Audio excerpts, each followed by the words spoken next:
yo no he oído nada, no he oído ningunos comentarios, qué es lo que está pasando. Yo en aquel día en el Jordán dije, he aquí el Cordero de Dios que quita y borra el pecado del mundo. Y ya pasaron varios meses y no ha sucedido, ¿qué? No ha habido un cambio, no ha habido algo nuevo. Vayan y pregúntenle si Él es. ¿O esperamos a qué? A otro. Esta pregunta quizás, hermanos, como algunos la han interpretado, o algunos hermanos nos han hablado de este pasaje, puede tener dos situaciones. Una de ellas, dicen algunos hermanos, pues es que Juan el Bautista al mandarlos quería que de sus propios oídos y de la propia boca del Señor oyeran ellos que Él era el Cristo, que le siguieran. Pero Juan el Bautista estaba sumamente convencido de que Él era el Cristo. Hay otra posición en donde se dice, bueno, Él también entró en una situación al pasar el tiempo, al sentirse preso, al sentirse solo, al no ser visitado por el Señor, porque pues no lo fue a ver a la cárcel, ni lo fue a consolar en esos momentos difíciles. Y que es Él el que manda a preguntarle. Podemos ver estas dos opciones, ¿verdad? Y que ninguna de estas dos podemos nosotros alejarlas posiblemente de una realidad de lo que pudo haber pasado o pudo haber sucedido, pero la razón era la misma. ¿Eres tú o esperamos a otro? ¿Qué les contesta el Señor? Vayan y díganle a Juan,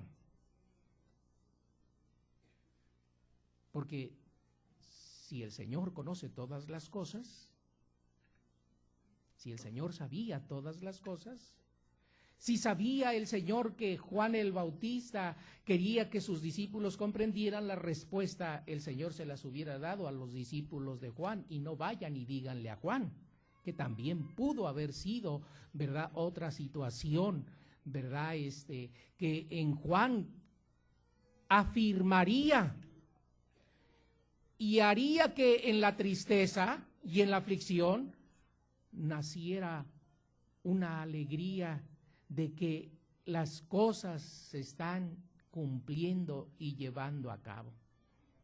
Que si él no oía en la cárcel, el Señor andaba por las calles sanando a los enfermos.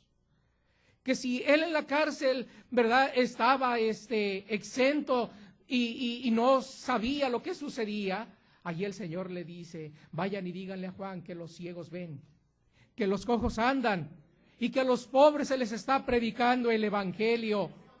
Manifestaciones de un hombre que tiene la autoridad ¿de quién? De Dios. Como que quiso el Señor decirle que el que tiene la autoridad puede hacer milagros, puede hacer prodigios, puede hacer señales. Predica el evangelio a los pobres. Son manifestaciones de ese poder que está en ejecución, que está en proceso, que está en actividad, ¿verdad? Porque cuando una autoridad es pasiva, la autoridad no puede estar pasiva, porque una autoridad pasiva no sirve para nada, porque la autoridad no es para colgarla, no es una medalla, no es un cuadro, ¿verdad?, como a veces lo vemos allí en alguna comisaría o en algún palacio de gobierno. No es un cuadro, no es una credencial, no es una medalla. No, es un, vamos llamándolo así, ¿verdad? La autoridad es un gobierno que tiene que tener una ¿qué? Una actividad. Porque si hay un gobierno, se tiene que gobernar, se tiene que administrar, se tiene, ¿verdad?, que llevar a cabo todo ese proceso de gobierno. En el gobierno va a haber beneficios, va a haber derechos, pero también va a haber castigos. Va a haber concesiones en donde se le tiene que dar ciertas amonestaciones. Yo quiero con esto decirte, ¿verdad?, que la autoridad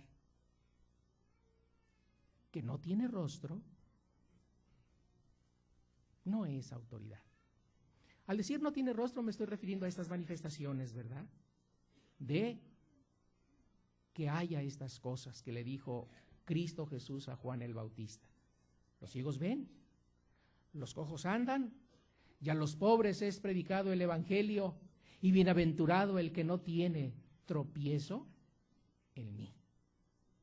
Qué bonito, ¿verdad?, que cuando Juan oyó estas palabras, sus corazón y sus ojos brillaron de alegría, porque vio cumplido su trabajo y que no había sido en vano. Los frutos los había presentado el Señor y él se alegraba como amigo de aquel esposo que estaba con la esposa en esos preparativos hermosos. Bendito sea el nombre del Señor. Para darnos una idea, ¿verdad?, de lo que hace la autoridad, Mateo 8:9, es un texto muy conocido de ustedes.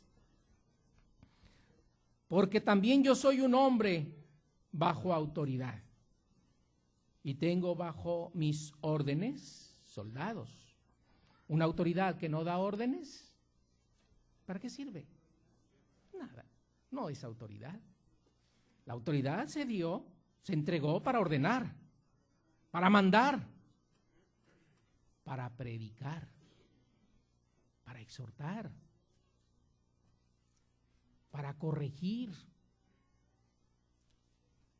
para ayudar, para beneficiar, para dar privilegios y dar derechos.